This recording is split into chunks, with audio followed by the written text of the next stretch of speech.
반갑습니다.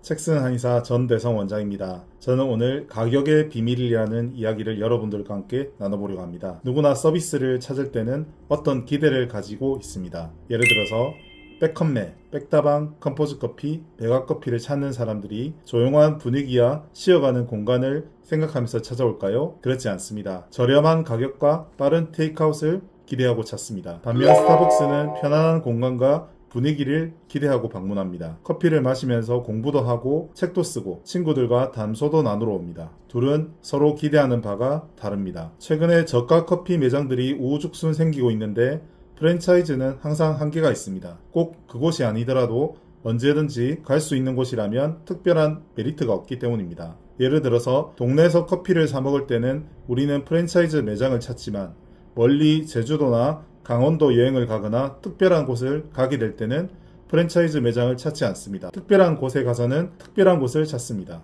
언제든지 갈 수 있다는 것은 장점이기도 하지만 단점이기도 합니다. 우리가 큰 부자가 되기 위해서는 스스로 가격을 결정할 수 있는 가격 결정권을 가져야 합니다. 프랜차이즈로는 아주 큰 부자가 되기는 힘듭니다. 스스로가 가격에 대해서 결정하는 가격 결정권을 가지기 힘들기 때문입니다. 프랜차이즈를 하게 되면 늘 본사의 가격 지침을 따라야 합니다. 또한 그 매장만의 특이성을 발휘하기가 힘듭니다. 가격 결정권을 가지기 위해서 필요한 몇 가지 조건이 있습니다. 먼저 첫 번째, 희소성입니다. 다른 곳에서는 없고 여기만 있는 것입니다. 희소성이 있다면 평범한 것도 특별한 것이 될 수가 있습니다. 부산에 도침 치료를 하는 곳이 만약 한 군데밖에 없다면 도침을 찾는 사람들은 수십만 원을 내더라도 여기서 치료를 받고 싶어 하게 됩니다. 또한 물건에 스토리가 있다면 그 물건은 특별한 물건이 됩니다. 일본의 합격 사과 이야기는 이를 잘 보여주는 사례입니다. 아오모리현은 일본의 유명한 사과 산지인데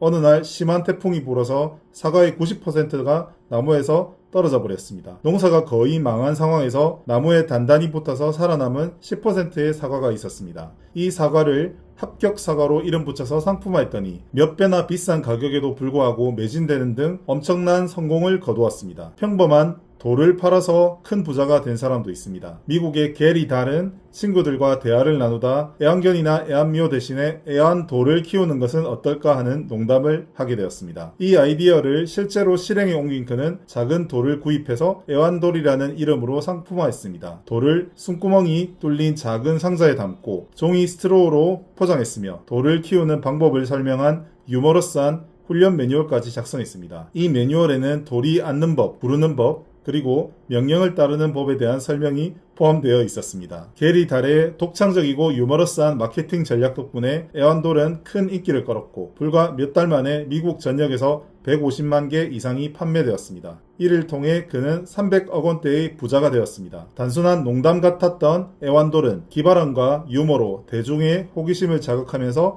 성공한 사례로 나왔습니다. 가격은 없다라는 책에서 저자 윌리엄 파운드스톤은 말합니다. 사람들은 늘 절대적인 가격이 아니라 상대적인 가격을 기반으로 결정을 내린다고 말입니다. 가격은 단순히 시장 원리에 따라서 결정되는 것이 아니라 사람의 심리와 감정, 인식에 큰 영향을 받는다는 것입니다. 샤넬 매장에서 너무 안 팔리는 가방의 가격표 뒤에 0을 더 붙였더니 불티나게 팔렸다는 이야기도 유명한 이야기입니다. 사람들이 생각하는 가치는 항상 상대적인 것이고 이성보다는 감성에 기반한 것이 많습니다. 생각은 이성이 하더라도 소비자의 지갑을 여는 것은 결국 감성이라고 합니다. 평소 100원짜리도 아껴가면서 살았던 사람이 부모님이 돌아가셨을 때는 몇천만 원 이상이 드는 장례 비용을 아끼지 않는 경우를 많이 봅니다. 이성으로 생각할 때와 감성으로 느끼는 것의 차이입니다. 한의원도 마찬가지입니다. 이성으로 이 한의원을 방문하게 되더라도 결국 치료를 시작하는 것은 감성입니다.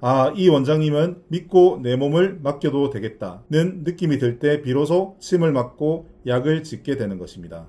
객단가는 환자와의 싸움이 아니라 자신과의 싸움입니다. 가격은 환자의 마음속에 있는 것입니다. 암 환자 입장에서 이 약만 먹으면 반드시 치료된다고 한다면 수천만 원의 비용을 내더라도 치료할 환자가 많을 것입니다. 한약도 마찬가지입니다. 제대로 된 치료만 해준다고 하면 비싼 치료비를 선뜻 내고 싶어하는 환자들이 너무나도 많습니다. 샤넬이랑 에르메스는 가방 하나가 수천만 원을 호가하고 매년 가격을 올리지만 없어서 못 팔고 시장에 파는 보세 가방은 1, 2만 원에도 살 수 있습니다. 왜 그런 것일까요? 과연 샤넬과 에르메스 가방이 시장 장바구니보다 1000배나 더 기능이 좋아서 그런 것일까요? 그렇지 않습니다. 우리는 명품을 보면서 한 땀 한 땀 빚어진 장인 정신을 떠올리게 되고 그 장인 정신이 반영된 물건을 사려고 노력합니다. 일반적인 동네 한의원에서 약침 한 번에 15,000원을 받기가 그렇게도 힘듭니다. 10년째 5,000원에서 가격을 올리지 못하기도 합니다. 물론 가격 자체에 큰 주의가 없는 원장님들도 있겠지만 혹시 환자가 올린 가격을 불편하게 생각하지 않을까? 안 그래도 없는 비급여 매출이 더 떨어지는 게 아닐까 하고 걱정하는 마음이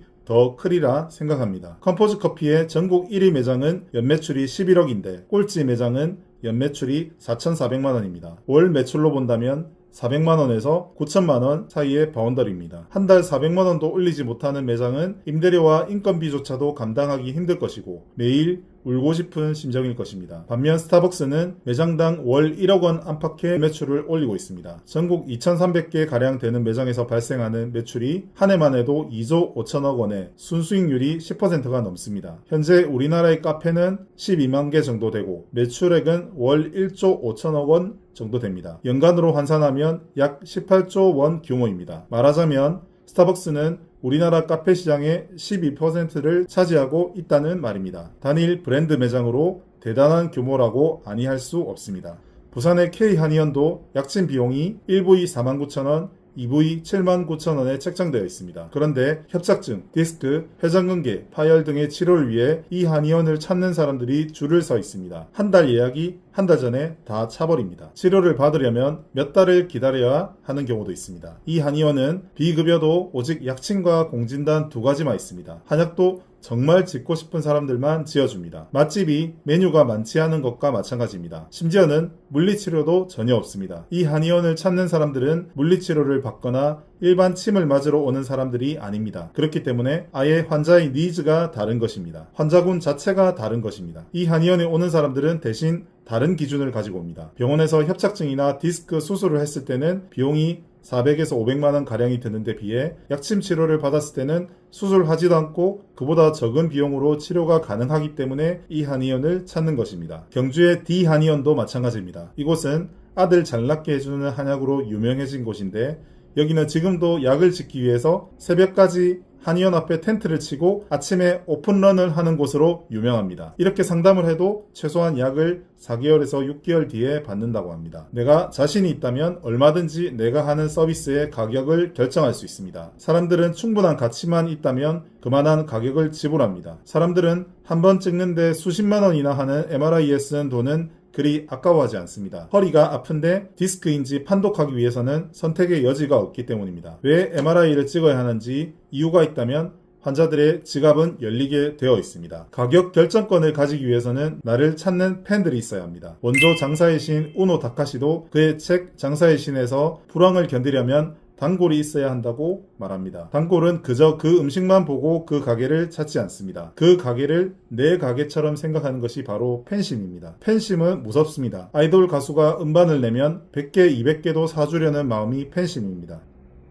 한국 K-팝을 이끄는 데 있어서 이런 팬덤 문화가 큰 일조를 한 것은 부정할 수 없습니다. 단골을 만드는 방법은 멀리 떨어져 있지 않습니다. 환자는 누구나 마음이 편한 병원을 찾습니다. 그리고 나를 가장 잘 알아주는 원장을 찾습니다. 만약 원장을 찾는 팬들이 많아진다면 그 한의원은 안 될 수가 없습니다. 가격은 절대적인 것이 아니고 상대적인 것입니다. 내 무기만 날카롭다면 그리고 그 분야의 최고가 된다면 기꺼이 돈을 내려고 하는 사람들은 줄을 서 있습니다. 가격에 벌벌 떠는 사람은 환자가 아니라 원장이 아닌지 생각해 봐야 할 것입니다. 이상 가격의 비밀이라는 주제로 여러분들과 함께 이야기를 나눠보았습니다. 저의 이야기가 여러분께 도움이 되시고 공감이 되신다면 좋아요와 구독 버튼을 꼭 눌러주시기 바랍니다. 이제 입춘이 지났습니다. 날씨가 점점 따뜻해져 오고 있습니다. 저희 한의원도 많은 변화가 있었습니다. 최근에 새로운 원장님께서 합류하시면서 예전에 비해서 훨씬 더 안정적인 진료를 잘 하게 되는 것 같습니다. 불편하신 데가 있으면 언제든지 찾아오시면 최선을 다해서 진찰하여 치료해드리겠습니다. 환절기 감기 조심하시고 늘 건강 챙기시기 바랍니다. 감사합니다.